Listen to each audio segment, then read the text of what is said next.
The guns pointed in every direction. They were strewn under glass, and Paul Benjamin went the length of the counter studying them. "Interested in handguns?"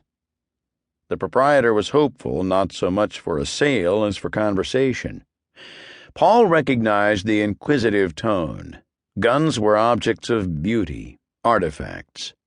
Give the proprietor encouragement, and he'd wheel out his display of flintlocks from a back room.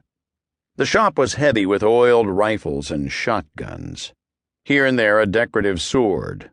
One corner grudgingly displayed fishing tackle. All the rest was guns. The proprietor dragged a lame foot when he walked. Perhaps his passion for firearms came from their lack of human imperfection. He had gray skin and little moist eyes, and an apologetic smile. A recluse. If it weren't guns, it would be a meticulous array of electric trains in his basement. Evidently he was Truett. That was the name painted on the front window. Under the buzzing fluorescent tubes, Paul's hand looked veined and pale. "Could I see that one?" "The Webley?" Truett unlocked the back of the case. "No, next to it. The .38? "This one, you mean? The automatic?" "Yes." "Smith & Wesson." Truett put it on top of the case. "You know the weapon?" "No." Truett slid a blotter cloth along the glass and overturned the pistol on it. "Takes your standard 9mm round." He popped the magazine out of the handle and proffered the pistol. Paul looked at it tentatively. The ball of Truett's thumb massaged the side of the empty magazine. "A gun ought to be selected for its use. You mind if I ask what purpose you have in mind?" Paul had the lie ready. It was glib on his tongue.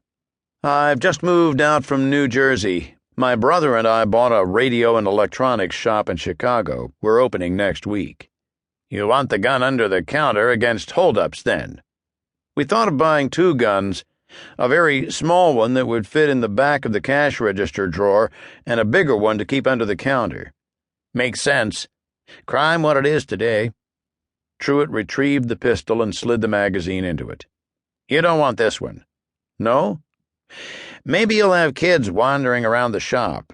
You'd have to leave the chamber empty and the safety engaged. By the time you got it loaded and off safety, the hold-up men could shoot you 14 times. Look here."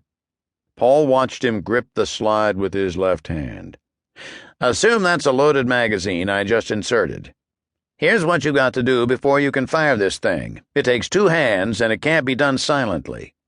Truett pulled the slide back. There was a metallic racket when springs shot it home. "Now you've loaded a cartridge into the chamber and you've cocked the weapon, but you've still got to push the safety off with your thumb, like so." Truett aimed the pistol at a wall. "Now you're ready to shoot." He put it away under the glass. "Single-action automatic is not a good defense weapon. You want a good revolver or a double-action automatic." "I see." "Now here's a man-stopper." Truett's voice was different. He lifted something from the case and held it flat on his palms, like a reverential offering.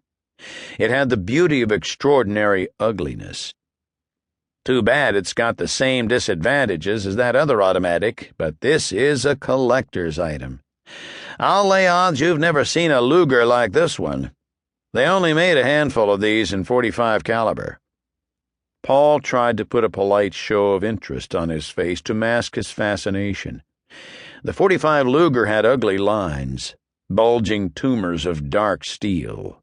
He felt mesmerized. A crook finds something like this pointed at his face, he might just faint from fear without you having to shoot at all.